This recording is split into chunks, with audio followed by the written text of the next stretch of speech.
वंदन तुला है माझे घटनेच्या शिल्पकारा, वंदन तुला है माझे घटनेच्या शिल्पकारा। धन्यवाद। जय भीम। साथ नागपुर से एडवोकेट प्रदीप है, इनसे चर्चा करेंगे। संविधान दिवस पर हूँ, पीछे संविधान का प्रलंबन लगा है। क्या पूरा मामला था कि अभी कुछ दिन पहले यहाँ पर जय श्री राम के नारे लगे, संविधान चौक को उजाड़ने की कोशिश की गई, संविधान विरोधियों ने यहाँ पर एक बड़ा काम करने की कोशिश की, लेकिन समय रहते समाज चेता और उन्होंने उनके जो मंसूबे थे उनको फेल कर दिया। पूरा क्या मामला था, जरा हमारे दर्शकों को अवगत कराइए। ये मामला ऐसा है कि उसके दूसरे दिन मैं यहाँ आया था जी। मैं सावनेर विधानसभा इलेक्शन में खड़ा था। अच्छा, विधानसभा चुनाव लड़ रहे हैं भारतीय युवा जन एकता पार्टी की तरफ से। जी जी जी। तो मैं मेरा प्रचार करने के लिए मैं दूसरे दिन बाबा साहब की प्रतिमा को माल्यार्पण करने के लिए आया था, नामांकन से पहले। हाँ, तो फिर यहाँ से मैंने माल्यार्पण किया और सावनेर विधानसभा के प्रचार के लिए निकल पड़ा। तो यहाँ के एक प्रतिष्ठित पत्रकार थे बागड़े जी, उन्होंने ये वाकया बताया उस दिन का कि यहाँ पे देवेंद्र फडणवीस जो भारतीय जनता पार्टी के लीडर है, उसके साथ में सुलेखा कुमारी जी, जोगेंद्र कवाड़े जी, ये भी साथ में थे। मतलब समाज के लोग भी साथ में थे। समाज के लोग भी साथ में थे और उनके साथ में बाकी बीजेपी के कार्यकर्ता थे। उन्होंने यहाँ आने के बाद में जय श्री राम के नारे दिए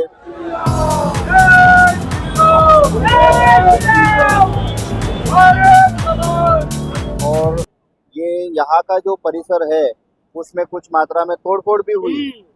फिर उसके बाद में अपने यहाँ जय भीम को मानने वाले, बाबा साहब को मानने वाले जो लोग बैठते हैं आजू बाजू में, फिर उन्होंने आवाज़ उठाई और ये बात धीरे धीरे सोशल मीडिया के माध्यम से पूरे भारत भर में फैल गई।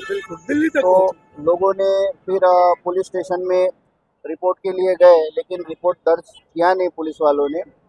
और इस तरह से इस संविधान चौक को हम यहाँ के नागपुर वासी हर दिन 26 नवंबर को हम यहाँ आते हैं, अपने बाबा साहब के सामने हम माथा टेकते हैं, यहाँ से हम प्रेरणा लेके जाते हैं। और हर साल 6 दिसंबर में 26 नवंबर के दिन हम यहाँ आते हैं। तो ये हमारा एक प्रेरणा स्थल है, नागपुर का एक 0 माइल, यहाँ से जो भावनाएं जुड़ी है और यहाँ से किलोमीटर स्टार्ट होता है और वहीं पे हमारा संविधान चौक बना हुआ है। और यहाँ की जो बाबा साहब की प्रतिमा है, यहाँ हर पार्टी के नेता लोग आते हैं, नमन करके चले जाते हैं। लेकिन उस दिन जो बात हुई वो बहुत ही गलत बात हुई, निंदनीय है।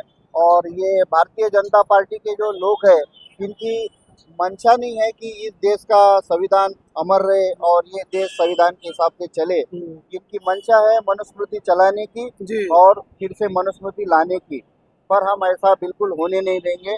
हम भी अम्बेडकर वादी है और हम भी हर जवाब पे, हर बात पे उनको जवाब देंगे। तो उसके बाद क्या कार्रवाई हुई है, समाज ने क्या किस तरह का यहाँ पर प्रदर्शन किया? और यहाँ पे कंटिन्यू 2-4 दिन तक प्रदर्शन हुआ। बाद में पुलिस स्टेशन में कार्रवाई के लिए बहुत सारे लोग गए। यहाँ के एक पत्रकार है धर्मेश पाटिल बागड़े जी, इन्होंने बहुत कोशिश की, लेकिन उस माहौल को दबाया गया क्योंकि यहाँ के जो प्रतिष्ठित जो खुद को बुद्धिस्ट समझते हैं, सुलेखा कुमारी जी और जोगेंद्र कवाड़ी जी, वो उनके साथ में थे। तो लोगों को जय भीम के नाम पर वोट मांगते हैं और बाद में फिर भारतीय जनता पार्टी के साथ में मिल जाते हैं। तो ऐसे लोग अगर रहेंगे साथ में तो समाज को कौन नेतृत्व दे सकता है। इसलिए अभी हमें खुद ही जय भीम वाले, अम्बेडकरवादी जितने भी लोग हैं, इनको सामने आकर खुद की लड़ाई खुद लड़ना चाहिए। क्योंकि यहाँ जो हर टुकड़े टुकड़े में पार्टियां बनी हुई है, ये ना तो समाज के लिए कुछ करती है और ना ही बाबा साहब के विचारों को आगे बढ़ाने का काम करती है। कुछ टुकड़ों में पार्टियां आती है, पैसा लेके बिक जाती है। अभी हमने देखा ही है कि ये जो विधानसभा का जो रिजल्ट आया है, कितने वोट मिले आपको? मुझे 103 वोट मिले, मात्र 103 वोट। परिवार के भी नहीं हुए थे? परिवार तो मेरे वहाँ 500 रिलेटिव है सावनेर विधानसभा में। ये तो कहीं ना कहीं ईवीएम का तो मामला है ही, मशीन में गड़बड़ी का भी आप आरोप लगा रहे हैं। 100%। क्योंकि यहाँ पे मेरी जो विधानसभा में, मैं पहले बीएसपी का महासचिव था, विधानसभा महासचिव था। मैं लगभग 4 साल रहा। मेरे साथ में मेरे साथी बागेश्वर जी थे और हमने वहाँ पे ग्राम पंचायत भी चुन के लाए और हमारा अच्छा नेटवर्क था वहाँ पे। अभी मैं एडवोकेसी के लिए नागपुर हाईकोर्ट में आ गया हूँ, तो मेरा वहाँ जाना थोड़ा कम है। तो इस बार मैं सावनेर विधानसभा के लिए लड़ा था। लोगों की बहुत सारी समस्या है, लेकिन कांग्रेस और बीजेपी ये एक ही पत्ते हैं, कभी चीत और पट होते रहते हैं और वो कुछ जनता का भला नहीं करना चाहते। तो एक बड़ा मुद्दा भी निकल कर आया राजनीतिक, नागपुर के अंदर जो बहुजनों की राजनीतिक हार है। अभी परसों ही वोटिंग का रिजल्ट जो आया है, बड़ा ही अपने आप में अनोखा रिजल्ट आया। जैसे कि सर ने बताया कि 100 वोट, अरे कम से कम कॉलोनी के 100-200 वोट तो मिलने चाहिए थे, वो भी मशीन खा गई। ऊपर से जी, मैं वहाँ मेरा 6 सब्जेक्ट में पोस्ट ग्रेजुएशन है और 18 लोग खड़े थे सावनेर विधानसभा में और मैं अकेला एडवोकेट खड़ा था। मेरे वहाँ फ्रेंडशिप अच्छी थी, मेरे वहाँ रिलेटिव अच्छे थे और साथ साथ मेरा जो एरिया है, मैं बीएसपी में काम करने के बावजूद मेरी अच्छी खासी पहचान थी।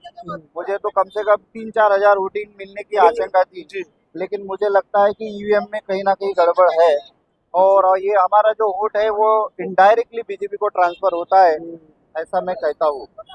तो ये ईवीएम के खिलाफ पूरे देश में आवाज उठानी चाहिए। बाकी के देशों ने इस ईवीएम को नकार दिया है, तो हम क्यों इसको स्वीकार कर रहे हैं, ये समझ में नहीं आता।